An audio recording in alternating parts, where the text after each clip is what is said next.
but it's not a great start for them, and it's a rookie head coach, which should give you some natural hesitation. I also think UCLA is a fantastic team. They made their run to the Final Four last year, and honestly, it's pretty much the same thing, except at center you have Miles Johnson instead of Cody Riley. And Johnson gives them a huge, physical, strong presence inside, excels at rebounding and shot blocking, but he's also pretty good offensively in the low post, and that should open up the floor for guys like Johnny Juzang, Tiger Campbell, and Jaime Jaquez, and whoever else is shooting the ball from the perimeter and playing out on that wing, or like Tiger Campbell, the point guard. I've also been impressed by Kansas, Duke, Baylor, Houston, Texas, and Alabama.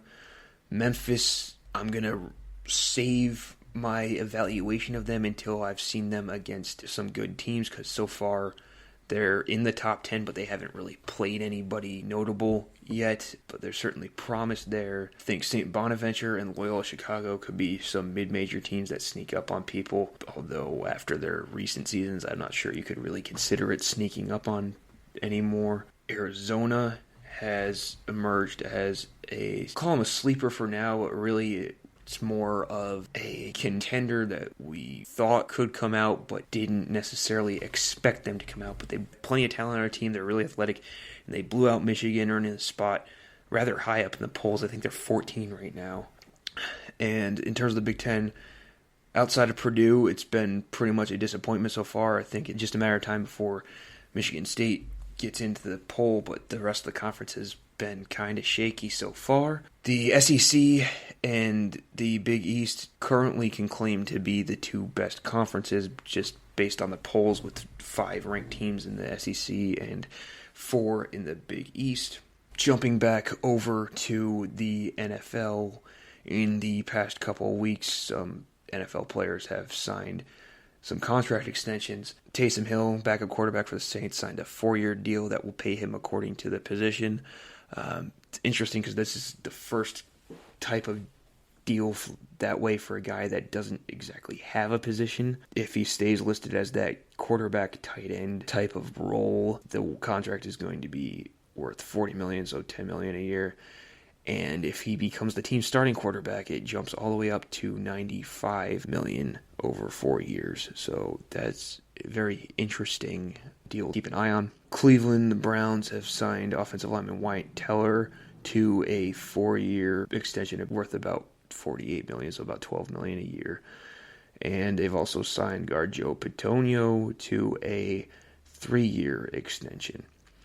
The Broncos have locked up 2 of their young star receivers in Tim Patrick on a 3-year, $30 million extension, and Cortland Sutton on a 4-year deal worth just over $60 million. Both those guys were due to hit free agency this offseason and would have been hot commodities on the free agent market for teams that needed receivers, especially rebuilding teams that wanted to go young. The college football coaching world has been a little hectic over the past month or so, and maybe even longer than that. There's been firings throughout basically since the middle of September, honestly. So I'm going to do my best to get you all caught up on that. Coaches that have been fired or will not be back next year for one reason or another.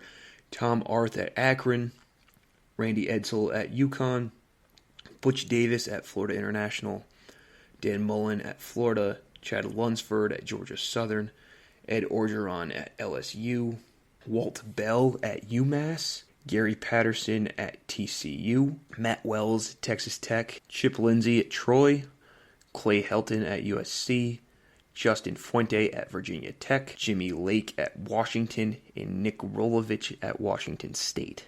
Arth, Edsall, Lake, Lunsford, and Bell were simply coaching bad teams that repeatedly finished at the bottom of their conferences and programs near the bottom of Division I football teams this year, and honestly never really showed a lot of progression.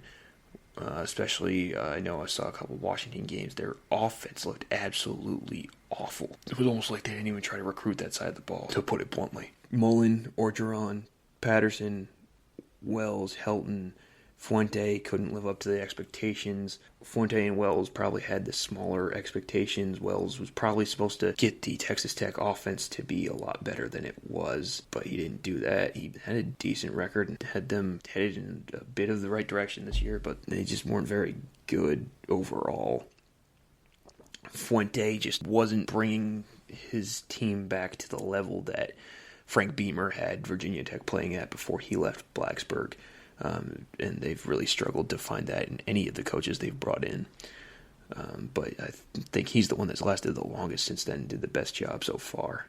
LSU, hopes sky high after Ed Orgeron helped them win 2019 national championship. Mullen, similarly high expectations at Florida, but never ended up winning anything there as the head coach. And just like Clay Helton at USC, they didn't win enough games for the national brands that they coached and left their teams fighting for bowl eligibility this year. Gary Patterson at TCU, a little bit of different situation. Is he built that program pretty much from the ground up. I mean, they existed before he was there, but they weren't all that competitive before he was there. And now, unfortunately, his success was really his biggest undoing because he hadn't recently delivered on the expectations that had risen because of the previous success that he has had with that program. Nick Rolovich at Washington State, this is more of a fortunate circumstance. He was unvaccinated due to a religious reason, and the state of Washington would not allow his waiver request. In Washington, all state employees need to be vaccinated, including State University's football head coach, and therefore his vaccination status was in violation of his contract, and the Cougars had to move on. As far as coaching hires go, 24/7 Sports has reported that Sonny Dykes, the SMU head coach, should be considered TCU's top choice and has an offer from TCU on the table.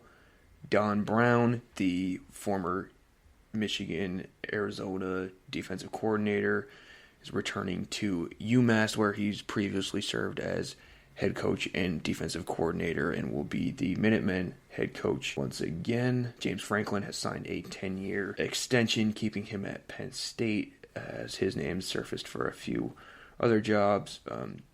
Mel Tucker hasn't signed his deal yet, as been reported, but he's expected to sign a 10-year deal sometime soon, making him one of the highest paid coaches in football. UConn has hired Jim Mora Jr., the former NFL and UCLA head coach. It's a 5-year deal, $1.5 million in the first year, and can earn up to $200,000 in bonuses. That's going to do it for this episode of the Travis on Sports podcast. I will be back at some point next week with more sports news, but until then, you can find the show on Spreaker, Apple Podcasts, Spotify, the Travis on Sports YouTube channel, Facebook page, Twitter page, and please be sure to like and subscribe, and happy Thanksgiving and enjoy your holiday weekend.